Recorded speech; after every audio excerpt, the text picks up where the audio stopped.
Hello folks. I'm going to do a little stroll through the collection. I haven't done this in a couple months, and just to kind of like say where I'm at, what I have right now, and what I might be doing with what I have, okay? So I'm gonna kind of go outward from what those watches that are sort of most central to me right now. And of course, number one would be the Breitling Blackbird. I just love this watch. In fact, it is probably my new favorite watch. I love my Omegas, mind you, but this one just, for me, yeah, it just hits all the spots. And yeah, I've kind of yammered on about it before. I won't go into too much right now, but I wanted to put probably right alongside it would be the Electric Blue Omega. If I had, I mean, this one and the other Breitling and the Omega chronograph are probably all similar in terms of how much I like them. But if I had a two watch collection among what I have right now, it would be these two. And it's a perfect example of combination, how combination is important. I cover a lot of ground with these two watches. First of all, I mean, the most obvious thing is we got blue and black, but then we also have a chronograph and a three-hander. So right there, I cover, in a way, a lot of bases in terms of what I really like. I think what would be missing, there's no colored bezel. I tend to prefer steel bezels, but I also like, you know, black bezels, for instance. Or a blue bezel, you know, depending if it's a blue watch. But yeah, these two cover a lot of ground, and these are my two. I mean, yeah, if I was, you know, the house was burning down, knock on wood, and I could only grab two watches, these would be the two I would grab. All right, so then coming in as a close 3 and 4 would be the Omega chronograph and the other Breitling, the Breitling Crosswind Racing. And here, I mean, this is almost a complete collection as well. I have my camera at a really weird, odd angle, kind of like dangling on my little subwoofer. Anyways, now we have a much more complete collection that we have a silver dial, so we have a light dial, and then we also have a blue bezel. But the problem here, even though I like chronographs, a 3-to-1 chronograph ratio is a little off, in my opinion. So this is the thing that I find is really tricky with watch collecting, and something to think about for everyone. You know, the collection matters. This goes back to Ambrosia's, that really crazy long rambly video I did, which I almost redid because I wanted to make it more coherent, because that would be more representative of what Ambrosia was asking about. But I gave her a very jumbled collection style video. But anyways, but in terms of what she was talking about cohesion, even though I like the combination of these four, it's still too balanced or too skewed towards chronographs. I feel like even though I prefer chronographs, it needs a balance. The 4 doesn't quite work. So this is where number 5 comes in, which is the Omega, the Black Seamaster. Now, right here, these are my five favorite watches. Right, this is really my collection, to be honest. There's a couple more that are kind of on the edge. They're peripheral characters. But this right here is much more cohesive and close to complete. I mean, it doesn't have a beater, although I guess, you know, I kind of sometimes consider this an everyday, just throw it on watch. But I've got 2 black dials, 2 blue dials, and 1 silver dial. I've got 3 chronographs and 2 non-chronos. So that's not fully balanced, but because I love chronographs, I can accept that. They're all bracelets, so there's no strap here. That's all right. I much prefer bracelets. Now it's very obviously, you know, I've said before, my 2 favorite brands are Breitling and Omega, and so this is, you know, 3 Omegas and 1 Breitling. So it's very, you know, I think you could make an argument that I should really have maybe one or two of each and then something else, a third brand to mix in there. But we'll get to that in a moment. All right, as far as other watches that I don't plan on selling, at least not yet, this one is on the edge. I feel like this is a fun everyday wearable piece. It really just, you know, it snaps right on. It's a Echo Drive, which I really like. It's a nice large size. I love, you know, it's actually in a way reappreciating this in my watch box next to these because it has a very unique look. I mean, I think with the red leather, the black leather and the red stitchings, and then I love the black and silver with red highlights. So that's sort of like, I don't plan on selling that right away. And then we have the first of two beaters. We have the Orient Revolver, which, you know, this was my grail for a while, and I still like it, but I just don't wear it. It's definitely a unique, interesting looking piece. It's definitely not a classic. You know, it's very high concept, has this industrial 80s look almost. But it's a cool watch, and as I've said before, one of the reasons one of the things that's protected me from selling it is because the glass is chipped. So I'd probably want to get that fixed because what I could sell it for now versus what I could sell it for if I got the glass chip, it would easily be worth the cost of repair. And the thing about this watch is it's very, very rare, so it could have decent value. When I say decent value, I'm still talking hundreds, not thousands. But I don't know, I do like that. And then finally, last and probably least, is the newer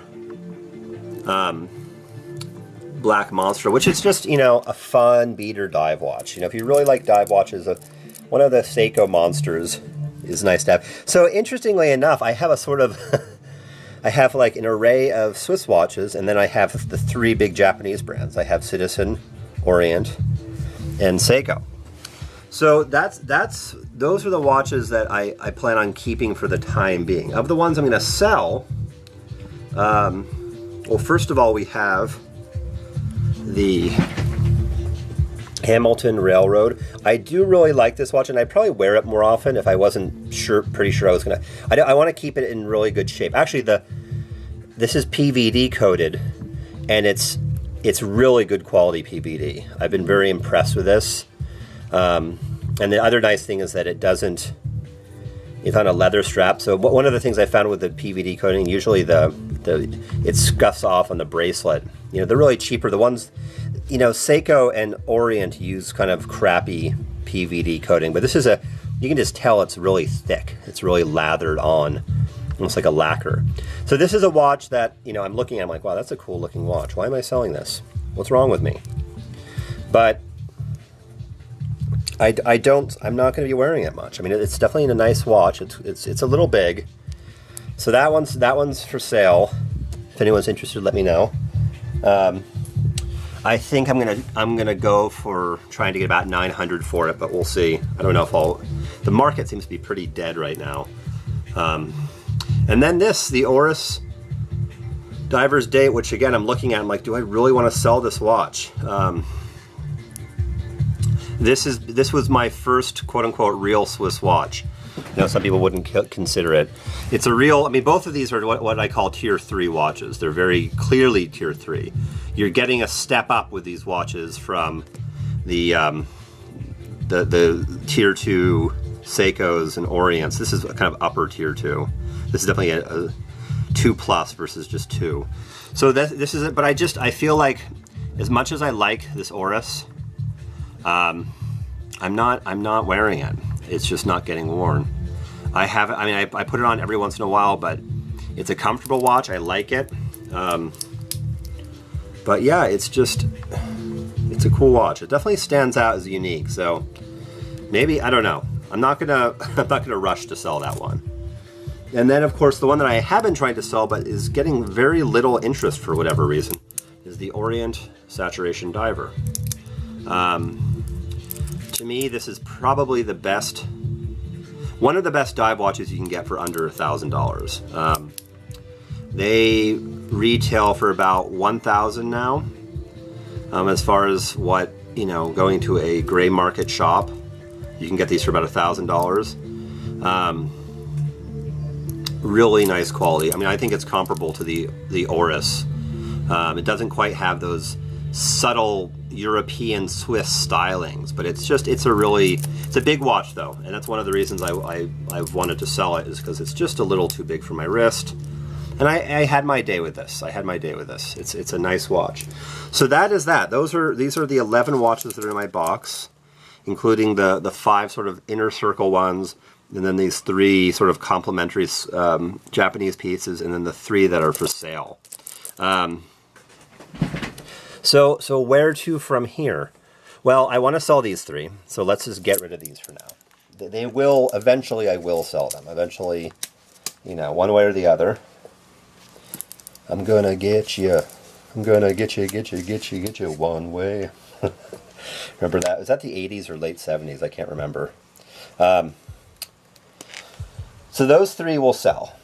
And then I have these 8. Now, this one's going nowhere. Neither is this one. I've considered it, the thought has crossed my mind to sell everything else. But the bottom line is that I really love these 2. And I really like this one, and these ones are all, you know, they all have their place for different reasons. So I could just stick with this for a while. You know, as far as watches that I'm at all interested in, first of all, I feel really satisfied with this Blackbird. It's such a nice piece. It's been very satisfying to wear and own. And I still haven't, I mean, I put on the electric blue and wore it for a few hours the other day, but I'm still just wearing only this. I mean, it's really, I've almost become a one watch guy, and I don't think that's going to last, you know, but it's just interesting to see that. So you know, as far as the future goes though, I really, you know, I need to sell watches before I buy anything else. So those 3 have to be sold before I consider it. And then probably I'd still maybe want to sell one of my core pieces if I was to get anything else. I think that at some point, if I was to predict, I mean, like, of the watches that I could really see buying that are vaguely within reason, from least expensive to most expensive, it would be the Seiko Marine Master 300 meter. And then it would probably be,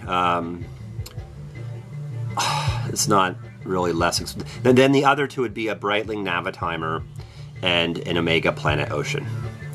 So I think, and there are other watches I'm interested in, but none that really pull me. Those 3, I would love to own all 3 of those at some point. I'm gonna have to try the Marine Master out at some point. It's a funny thing to say, I'll try it out.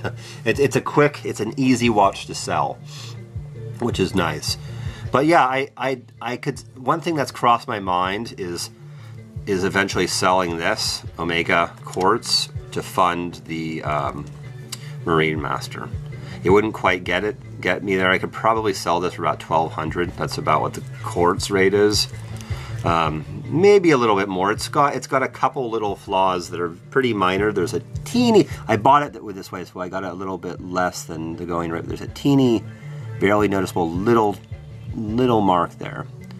It's never really bothered me. I got it for, I think that these in Immaculate, even the Quartz are like $1,400-1,500. So I got it for a little less, and I just tried to get what I paid for it back, which was around $1,200. Anyways, and the bracelet's okay, but there's a couple, where is it? I think there's some grooves and a couple links, but maybe those are the ones that aren't on it. So anyways, I would consider selling this at some point to fund a Marine Master. I don't know.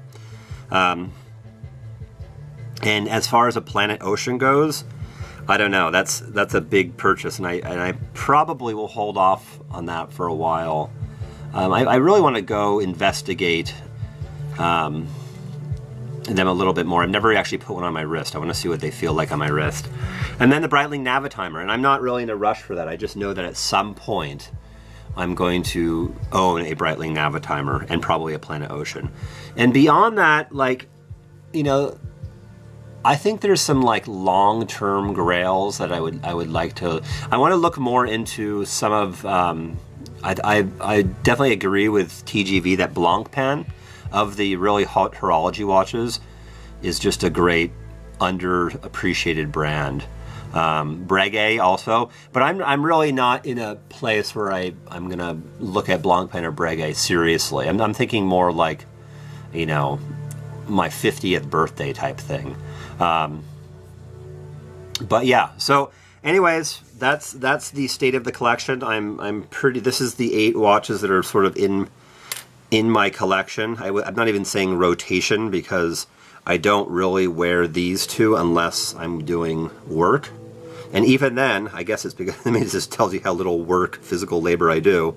I just haven't been wearing these. You know, I'm glad I got this, but I'm also just, one of the things that's become clear to me is I've become a little bit of a bracelet snob.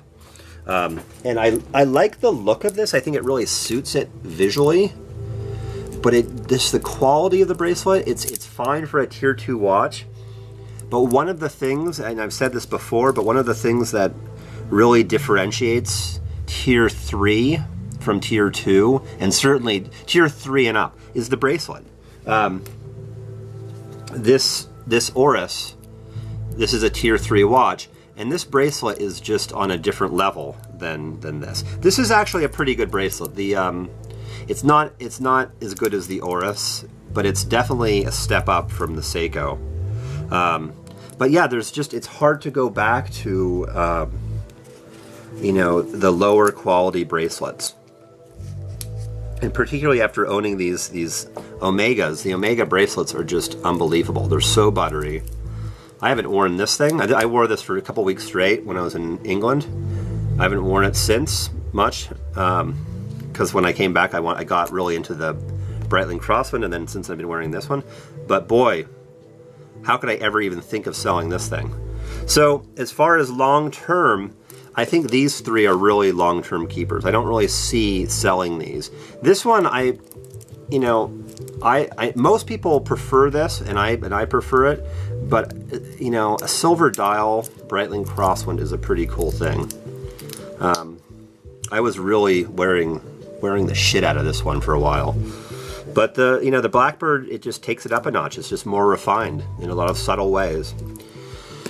All right, so I'm kind of, again, cycling back, but that's where I'm at, and I will talk to you all later. Oh, by the way, Sounds from the Ground, of course, is my music choice for today. I like them, but if I had a 2-watch collection among what I have right now, it would be these 2. And it's a perfect example of combination, how combination is important. I cover a lot of ground with these 2 watches. First of all, I mean, the most obvious thing is we got blue and black. But then we also have a chronograph and a 3-hander. So right there, I cover, in a way, a lot of bases in terms of what I really like. Close 3 and 4 would be the Omega chronograph and the other Breitling, the Breitling Crosswind Racing. And here, I mean, this is almost a complete collection as well. I have my camera at a really weird, odd angle, kind of like dangling on my little subwoofer. Anyways, now we have a much more complete collection that we have a silver dial, so we have a light dial, and then we also have a blue bezel. But the problem here, even though I like chronographs, I think what would be missing, there's no colored bezel. I tend to prefer steel bezels, but I also like, you know, black bezels, for instance, or a blue bezel, you know, depending if it's a blue watch. But yeah, these 2 cover a lot of ground, and these are my 2. I mean, yeah, if I was, you know, the house was burning down, knock on wood, and I could only grab 2 watches, these would be the 2 I would grab. All right, so then coming in as a... Hello, folks. I'm going to do a little stroll through the collection. I haven't done this in a couple months, and just to kind of like say where I'm at, what I have right now, and what I might be doing with what I have, okay? So I'm going to kind of go outward from what those watches that are sort of most central to me right now. And of course, number one would be the Breitling Blackbird. I just love this watch. In fact, it is probably my new favorite watch. I love my Omegas, mind you, but this one just, for me, yeah, it just hits all the spots. And yeah, I've kind of yammered on about it before. I won't go into too much right now, but I wanted to put probably right alongside it would be the Electric Blue Omega. If I had, I mean, this one and the other Breitling and the Omega chronograph are probably all similar in terms of how much I like